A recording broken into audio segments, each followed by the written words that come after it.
बिस्मिल्लाहिर्रहमानिर्रहीम। अस्सलामुअलैकुम वरहमतुल्लाहि वबरकातुहू। लाखों करोड़ों दुरूद सलाम नबी करीम सल्लल्लाहु अलैहि वसल्लम पर और आपकी आल पर। आज बेटा हमारा टॉपिक है central limit theorem. Central limit theorem की डेफिनेशन क्या है, सेंट्रल लिमिट थ्योरम किन कंडीशंस में हम यूज़ करते हैं, सेंट्रल लिमिट थ्योरम की मदद से हम किस तरह प्रोबेबिलिटी फाइंड आउट करेंगे और सेंट्रल लिमिट थ्योरम की एप्लीकेशन इन डिफरेंट एस्पेक्ट्स क्या है।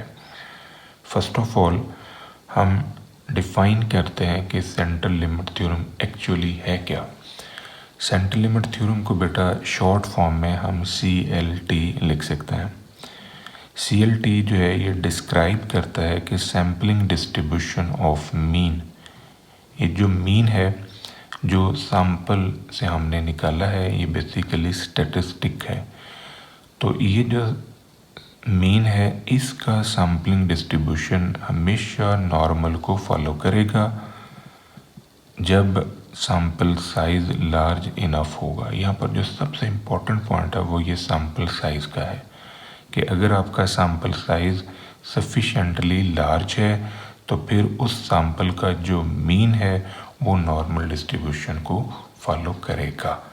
अब आप नोटिस करें कि सैंपल साइज़ लार्ज इनफ से क्या मुराद है। अगर हमारा सैंपल का साइज़ एटलीस्ट 30 है, मतलब 30 या 30 से ज़्यादा, तो उसे हम लार्ज सैंपल तस्वर करते हैं। और अगर सैंपल साइज़ 30 से कम है तो वो स्मॉल सैंपल तस्वर किया जाता है, रिगार्डलेस कि जिस पॉपुलेशन से आपने ये सैंपल लिया है वो कौन सी है। मतलब वो पॉपुलेशन नॉर्मल है, पॉइसन है, बाइनोमियल है या कोई भी डिस्ट्रीब्यूशन है, इससे कोई फ़र्क नहीं पड़ता। अगर सैंपल का साइज़ सफिशेंटली लार्ज है तो उससे जो आप मीन्स ड्रॉ करेंगे उन मीन्स का सैम्पलिंग डिस्ट्रीब्यूशन नॉर्मली डिस्ट्रीब्यूटेड होगा। अगर हमारे पास x1 x2 up to so on xn जो है ये सीक्वेंस है n independently and identically distributed random variables. ये सभी जो रैंडम वेरिएबल्स हैं ये इंडिपेंडेंट भी हैं और ये आइडेंटिकली डिस्ट्रीब्यूटेड भी हैं।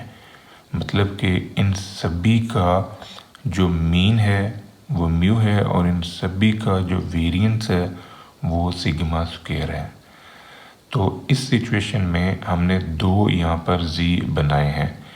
एक z है जो x का है, मतलब इन सभी से रिलेटेड, जिसे हम पॉपुलेशन का स्टैंडर्डाइज्ड वेरिएबल भी कह सकते हैं कि यहाँ x में से हमने म्यू निकाला और सिग्मा पे डिवाइड किया। एक ऐसा वेरिएबल जिसका ओरिजिन आप मीन से और स्केल आप स्टैंडर्ड डेविएशन से बदलते हैं, दैट्स कॉल्ड स्टैंडर्डाइज्ड वेरिएबल। अब आप नोटिस करें कि ये वाला जो z है ये x से रिलेटेड है और ये वाला जो z है ये x बार से रिलेटेड है। x बार जो है ये हम समेशन x ओवर n से निकालेंगे। अगर हमारा सैंपल जो है वो लार्ज है तो ये जो x बार हमने बनाया है इसका जो सैम्पलिंग डिस्ट्रीब्यूशन होगा वो नॉर्मल को फॉलो करेगा।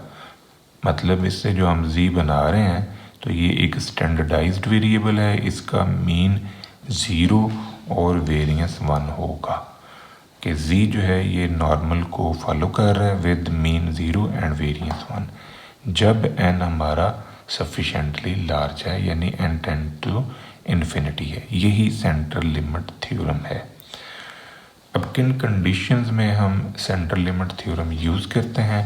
फर्स्ट ऑफ ऑल के जो आपने सैंपल निकाला है उस सैंपल के अंदर जो रैंडम वेरिएबल्स हैं वो सारे के सारे इंडिपेंडेंट हैं।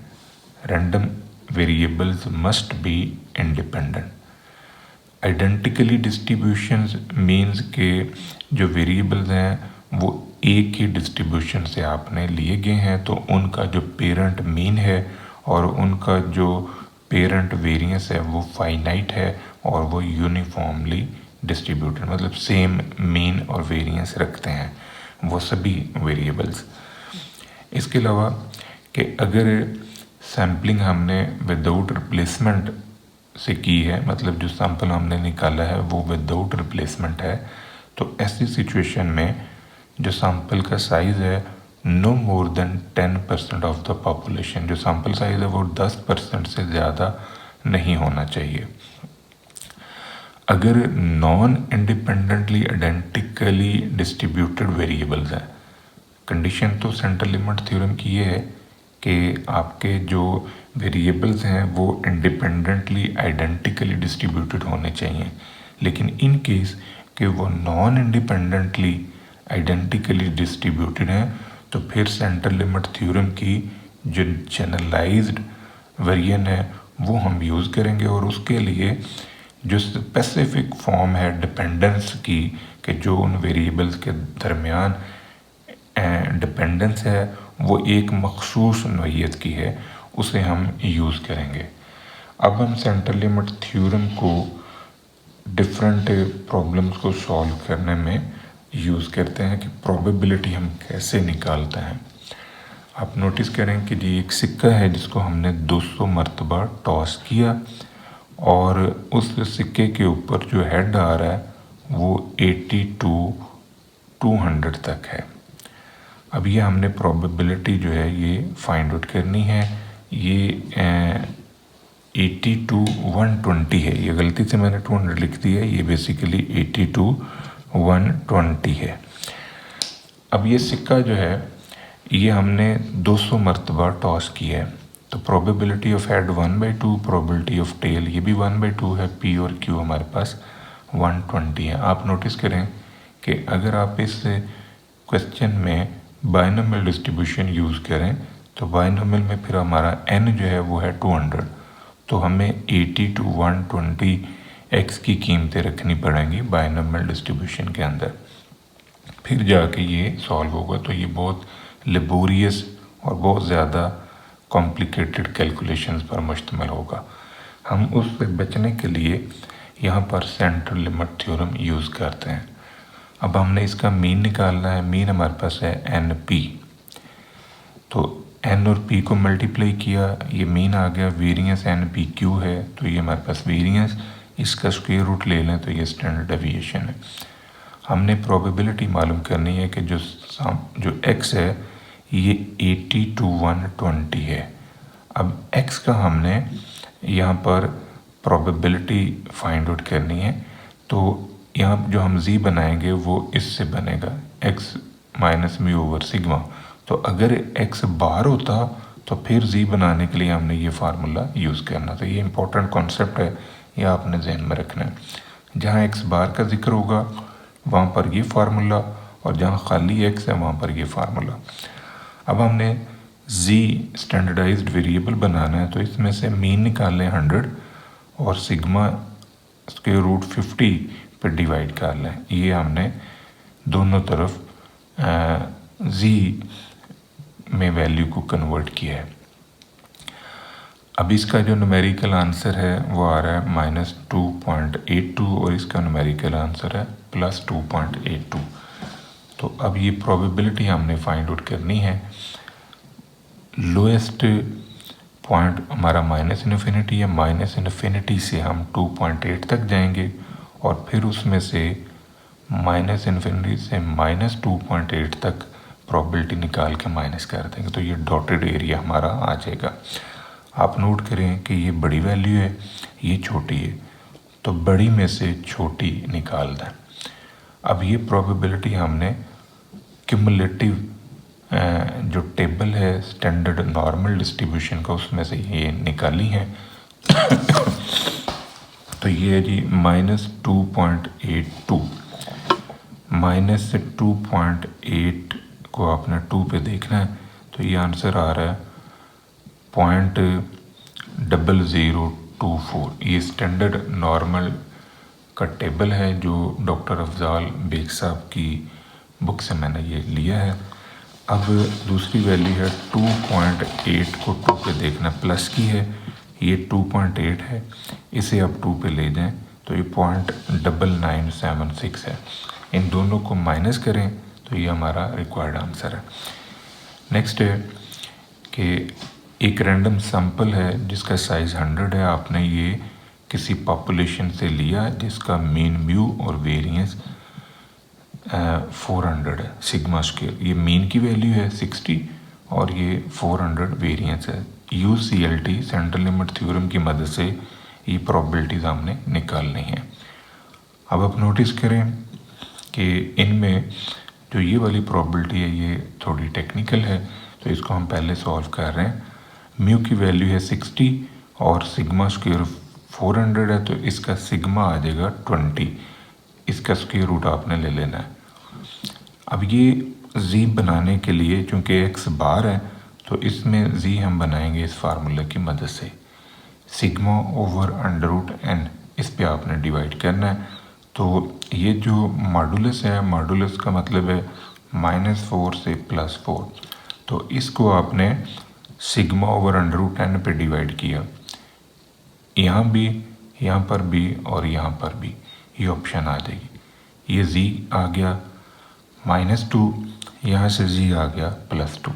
अब बड़ी वैल्यू में से छोटी आपने निकालनी है, तो ये जो स्टैंडर्ड नॉर्मल डिस्ट्रीब्यूशन का टेबल है उसमें से वैल्यू ले लें। 2 को आपने देखना है, ये 2 की वैल्यू है 0.9772 और -2 की वैल्यू जो है ये हमारे पास आ रही है, -2 की वैल्यू है 0.0228। तो ये दोनों को आप माइनस करवाएं, ये हमारा रिक्वायर्ड आंसर है। इसी तरह अब ये वाली जो प्रोबेबिलिटी है इसको भी z में पहले शिफ्ट करेंगे। x बार को z में शिफ्ट किया, mu over sigma over under root n पे डिवाइड किया, 80 में 80 - 60 over sigma over under root n। तो इसको सॉल्व करें, ये आपके पास आ रहा है 4।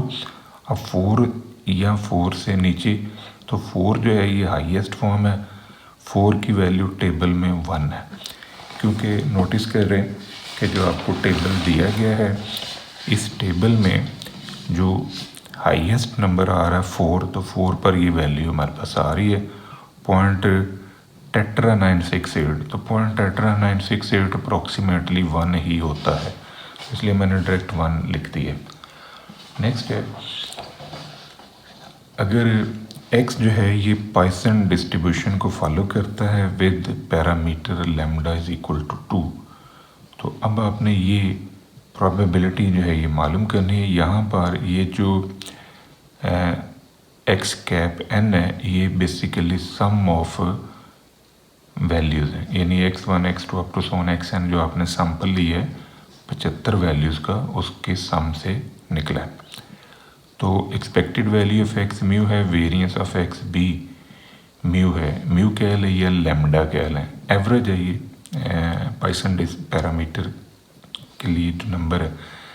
तो ये आपके पास आ गया इनका मीन और वेरिएंस।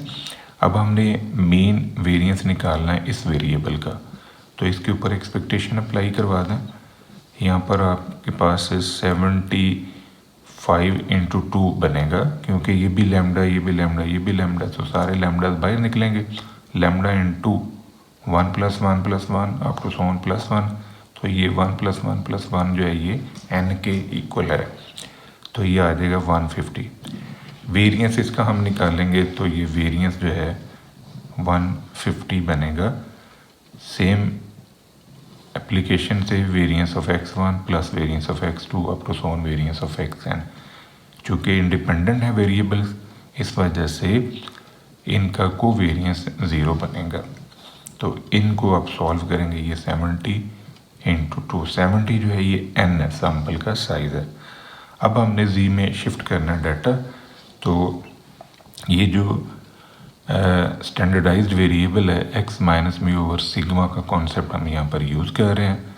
अब यहाँ पर जो x है, चूँकि वो x कैप के इक्वल है जो कि हमने मीन और वेरिएंस निकाल लिया है इसका, तो अब इसका मीन और वेरिएंस जो है ये हम यूज़ करेंगे जो कि ये हमने निकाला है। तो z में शिफ्ट करने के लिए डाटे को म्यू माइनस किया और स्क्वायर रूट ऑफ सिग्मा पे डिवाइड कर लिया ऑन बोथ साइड। इसका जो मीन है ये म्यू और ये सिग्मा, तो ये हमारे पास 2 आंसर्स आ गया। बड़ी वैल्यू में से आपने छोटी निकालनी है, तो स्टैंडर्डाइज्ड जो टेबल है क्यूमुलेटिव फॉर्म में, उसको आप यूज़ करें तो बड़ी वैल्यू में से छोटी निकाल दें, ये हमारा आंसर होगा। नेक्स्ट है, फोर्थ क्वेश्चन है x i 1 up to n है, be independently identically distributed random variables with mean 3 and variance 1/2। Use CLT centre limit theorem use करें और ये प्रोबेबिलिटी फाइंड आउट करें। अब यहाँ पर जो x कैप है ये बेसिकली इस सम के इक्वल है, तो हमें सबसे पहले इसका मीन और वेरिएंस लेना है। तो इसका मीन और वेरिएंस बनाने के लिए इस पर एक्सपेक्टेशन लगाई, तो यहाँ पर आपने ये म्यू की कीमत रखी जो कि 3 है। सैंपल का साइज़ चूँकि 120 है यानी n 120 है, तो इस मीन को भी 120 से आपने ज़रब देनी है और इस वेरिएंस को भी आपने 120 से ज़रब दे के लिखना है। तो ये मीन आ गया। इसका वेरिएंस जो है इसके ऊपर वेरिएंस की प्रॉपर्टी अप्लाई करवा दें, तो ये हमारे पास वेरिएंसेस आ गए। इनका सम लें, कोवेरिएंस जो है वो 0 होगा क्योंकि तमाम जो वेरिएबल्स हैं ये इंडिपेंडेंट है। तो ये n सिग्मा स्क्वायर की कीमत 1/2 है, n की वैल्यू 120 है, ये वेरिएंस आ गया। अब ये जो मीन है और ये वेरिएंस ये हम यूज़ करेंगे z बनाने के लिए।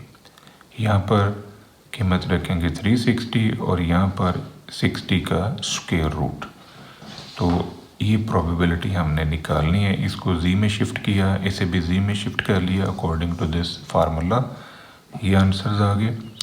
बड़ी वैल्यू में से छोटी आपने निकालनी है, तो स्टैंडर्डाइज्ड नॉर्मल रैंडम वेरिएबल जो है z, उसकी क्यूमुलेटिव फॉर्म डॉक्टर अवजार बेग साहब का जो टेबल है उसी में से मैंने ये 2 वैल्यूज़ ली हैं, इनको माइनस करवाया, तो ये हमारा आंसर होगा। अब हम बात करते हैं कि सेंटर लिमिट थ्योरम जो है हम कहाँ कहाँ यूज़ कर सकते हैं, इसकी न्यूमेरिकल एप्लीकेशन क्या है। सेंटर लिमिट थ्योरम हम कॉन्फिडेंस इंटरवल निकालने में यूज़ करते हैं, यानी डिफरेंट पैरामीटर्स जो हैं जैसे म्यू है, वेरिएंस है, प्रपोर्शन है, इनसे रिलेटेड जो कॉन्फिडेंस इंटरवल है वो फाइंड आउट करने के लिए हम सेंटर लिमिट थ्योरम यूज़ करते हैं। टेस्टिंग ऑफ हाइपोथेसिस के अंदर सेंटर लिमिट थ्योरम यूज़ होता है। टेस्ट स्टैटिस्टिक है, टी है, जी है, एफ है, काई है, तो वहाँ पर हम अजम्पशंस अप्लाई कर रहे होते हैं नॉर्मेलिटी की, तो वहाँ पर हमारा ये सेंटर लिमिट थ्योरम अप्लाई हो रहा होता है for large sample. Quality control में सेंटर लिमिट थ्योरम यूज़ करते हैं, यानी जो भी क्वालिटी प्रोसेस है उसको मॉनिटर करने के लिए हम लोग सेंटर लिमिट थ्योरम की मदद ले रहे होते हैं, क्योंकि जो क्वालिटी प्रोसेस है आपने ऑब्ज़र्व करना है कि वो विद इन लिमिट्स काम कर रहा है कि नहीं।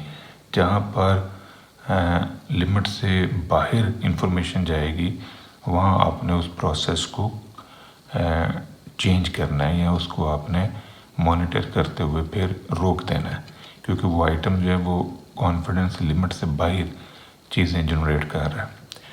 फिनंशियल मॉडलिंग के अंदर और रिस्क असेसमेंट के अंदर भी सेंटर लिमिट थ्योरम जो है ये यूज़ होता है, क्योंकि जो फिनंशियल रिटर्न्स हैं वो अक्सर नॉन नॉर्मल होते हैं, उनकी डिस्ट्रीब्यूशन नॉन नॉर्मल है। तो सेंटर लिमिट थ्योरम जो है उस एनालिसिस को एनालाइज करने में हेल्प करता है अप्रॉक्सीमेट नॉर्मल डिस्ट्रीब्यूशन की मदद से। यानी जब हम सैंपल का साइज बढ़ाते हैं तो वो जो नॉन नॉर्मल ट्रेंड होते हैं उनको वो नॉर्मलाइज कर देता है। पोलिंग और सर्वे में भी जो पोलिंग और सर्वे हम कर रहे होते हैं उनमें भी सेंटर लिमिट थ्योरम जो है की रोल प्ले कर रहा होता है। उसकी वजह ये कि जो एक्स बार है ये अप्रॉक्सीमेटली नॉर्मल डिस्ट्रीब्यूशन को फॉलो करता है with mean mu and variance sigma square over under root n. Actuarial sciences और इंश्योरेंस कंपनीज भी सेंटर लिमिट थ्योरम की मदद से अपने जो प्रॉफिट और लॉस हैं या क्लेम्स हैं उनके लार्ज पोर्टफोलियो को बना रही होती हैं। एजुकेशन और टेस्टिंग में भी नॉर्मल डिस्ट्रीब्यूशन हम यूज़ कर रहे होते हैं, इसी तरह लॉजिस्टिक और ऑपरेशनल रिसर्च के अंदर भी ये जो सेंट्रल लिमिट थ्योरम है ये की रोल प्ले करता है। मशीन लर्निंग के एआई में ये सेंट्रल लिमिट थ्योरम जो है यूज़ हो रहा है आर्टिफिशियल इंटेलिजेंस में, क्योंकि इसकी मदद से हम डिस्ट्रीब्यूशन की नॉर्मेलिटी को स्टडी करते हैं एरर्स प्रेडिक्शन और इन्फ्रेंसेस ड्रॉ करने के लिए। ये था बेटा आज का हमारा टॉपिक, दुआ में याद रखिएगा। इंशाल्लाह अगली वीडियो के साथ फिर हाजिर होंगे। फ़ी अमान अल्लाह।